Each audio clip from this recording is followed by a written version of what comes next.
नमस्कार. तर मी विशाल कांबळे, माझ्या यूट्यूब चॅनलवरती तुम्हा सगळ्यांचं स्वागत आहे. कारण मी आज चाललो अलिबागला आणि अलिबागला ते पण फेरीबोटने. जर फेरीबोटने आपल्याला जेव्हा आपण प्लॅन करतो अलिबागला जायचा, तेव्हा आपल्या मनात खूप सारे डाऊट्स निर्माण होतात. कारण M2M फेरीने जायचं असेल तर त्यासाठी कोणती प्रोसेस असेल, किंवा नॉर्मल फेरीबोटने जायचं असेल तर त्यासाठी कोणकोणत्या फेरीबोट अवेलेबल असतील, हे सगळे डाऊट्स आपल्याला या व्हिडिओमध्ये क्लिअर होणार आहेत. तर चला फटाफट निघूयात. कारण सगळ्यात आधी आपल्याला छत्रपती शिवाजी महाराज टर्मिनसला जायचं आहे आणि तिथून पुढे गेटवे ऑफ इंडियाला जायचं आहे. आणि जर आपल्याला मुंबई टू अलिबागला जायचं असेल तर हा संपूर्ण व्हिडिओ बघणं गरजेचं आहे. कारण जर आपण हा व्हिडिओ नाही बघितला तर खूप काही मिस करू शकतं. चला तर मग एका सुंदर आणि छान अशा प्रवासाला सुरुवात करूयात. सगळ्यात आधी आपल्याला यायचं आहे छत्रपती शिवाजी महाराज टर्मिनसला. इथूनच पुढे आपल्याला गेटवे ऑफ इंडियाला जायचं आहे. जर गेटवे ऑफ इंडियाला जायचं असेल तर इथून टॅक्सी किंवा बस अवेलेबल आहेत. तर आपण आज जाणार आहोत बसने, कारण बसचं तिकीट आहे फक्त 6 रुपये आणि AC प्रवास एकदम छान आणि कमालीचा होतो. ही बस जी आहे ती आपल्याला इथूनच पकडायची आहे. बसने आपण 5 ते 10 मिनिटमध्ये गेटवेला पोहोचतो. तेथे पोहोचल्यानंतर समोर असलेल्या तिकीट विंडोवरून आपण फेरीचं तिकीट घेऊ शकतो किंवा फेरीमध्ये सुद्धा तिकीट घेता येतं. गेटवे ऑफ इंडियाला आल्यानंतर आपल्याला फेरीचे खूप सारे ऑप्शन मिळतात, ज्यामध्ये मालदार, PNP, अजंता, अपोलो या सर्व फेरी सर्व्हिस अवेलेबल आहेत. फेरीचा टायमिंग बघितला तर अलिबागला जाण्यासाठी सकाळी आपल्याला 6:15 पहिली फेरी मिळते आणि त्यानंतर प्रत्येक 15 ते 20 मिनिटांनी फेरी अवेलेबल राहतात. फेरी तिकीटचा विचार केला तर 150 पासून फेरीचं तिकीट चालू होतं, जे की 250 किंवा 280 पर्यंत असू शकतात. त्यानुसार बाकी वेगवेगळ्या सर्व्हिसवर सुद्धा तिकीट डिपेंड करतं. कारण मालदार, PNP, अपोलोमध्ये आपल्याला ACचा सुद्धा ऑप्शन मिळून जातो आणि मालदार अपोलोचं लुकसुद्धा छान आहे. तेच अजंताचं लुक थोडंसं ओल्ड आहे, त्यामुळे अजंताचं तिकीट PNP आणि मालदारपेक्षा थोडं कमी आहे. आपल्याला अलिबागला जायचं असेल तर आपण M2M फेरीने सुद्धा जाऊ शकतो, जिला रोरो फेरीसुद्धा म्हटलं जातं. M2M फेरीने जायचं असेल तर आपल्याला सगळ्यात आधी भाऊच्या धक्क्यावरती जावं लागतं.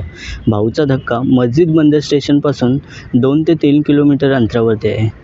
M2M फेरीने ट्रॅव्हल करायचे काही फायदेसुद्धा आहेत आणि तोटेसुद्धा आहेत. त्यातील M2M फेरीने तेव्हा ट्रॅव्हल करा जेव्हा आपण आपलं स्वतःचं वाहन घेऊन जाणार असो. त्यामध्ये डिपेंड करेल की आपण कोणतं वाहन घेऊन जाणार आहोत.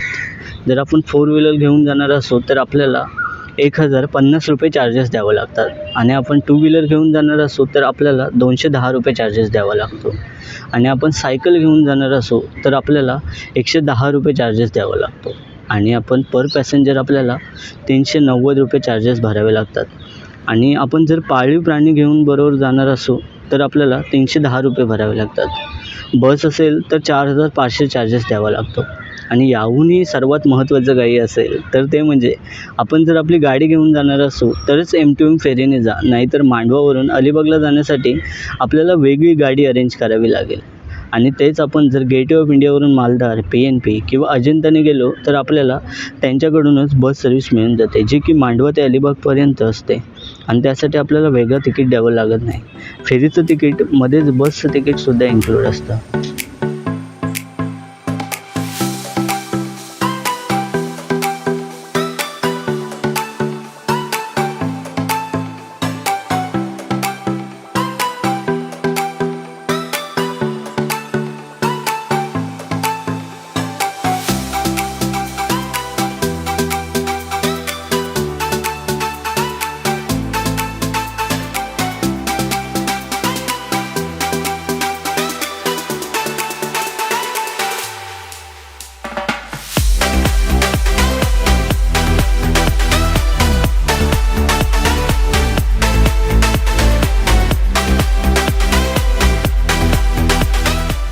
अपोलोच्या फेरीबोटमध्ये आपल्याला वडापाव, वेपर्स, कोल्ड्रिंक्स आणि चहा या खाण्याच्या गोष्टीसुद्धा मिळतात. त्याच फेरीमध्ये छोटंसं कॅन्टीनसुद्धा आहे, पण या सर्व पदार्थांची किंमत ही थोडी जास्तच पाहायला मिळते.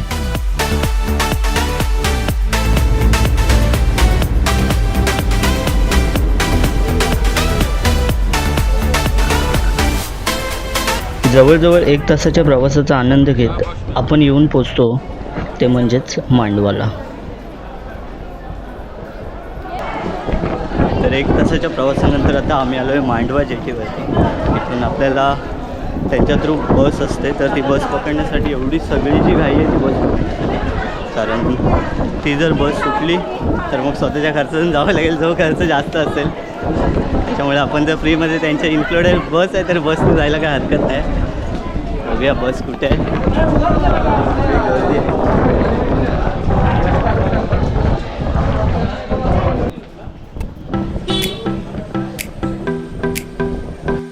मांडवाला पोचल्यानंतर आपल्याला जर त्यांच्या बसने जायचं नसेल तर इथून आपण ऑटो किंवा प्रायव्हेट कार यासारखे विविध ऑप्शन उपलब्ध असतात, त्याने सुद्धा पुढचा प्रवास करू शकतो. आपण अपोलोच्या फेरीबोटने आलो, पण इथून पुढे मांडवा ते अलिबागचा प्रवास जो की अजंताच्या बसने करणार आहोत.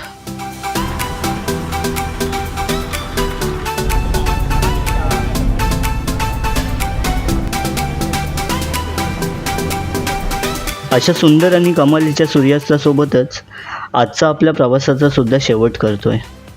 उद्या आम्ही निघू अलिबागच्या वर्सोली बीचवरती. आणि हो, व्हिडिओला लाईक आणि शेअर करायला विसरू नका. आणि मला सपोर्ट करण्यासाठी चॅनलला सुद्धा नक्की सबस्क्राईब करा. भेटूयात नेक्स्ट एपिसोड म्हणजेच वर्सोली बीच व्हिडिओमध्ये. तोपर्यंत बाय बाय.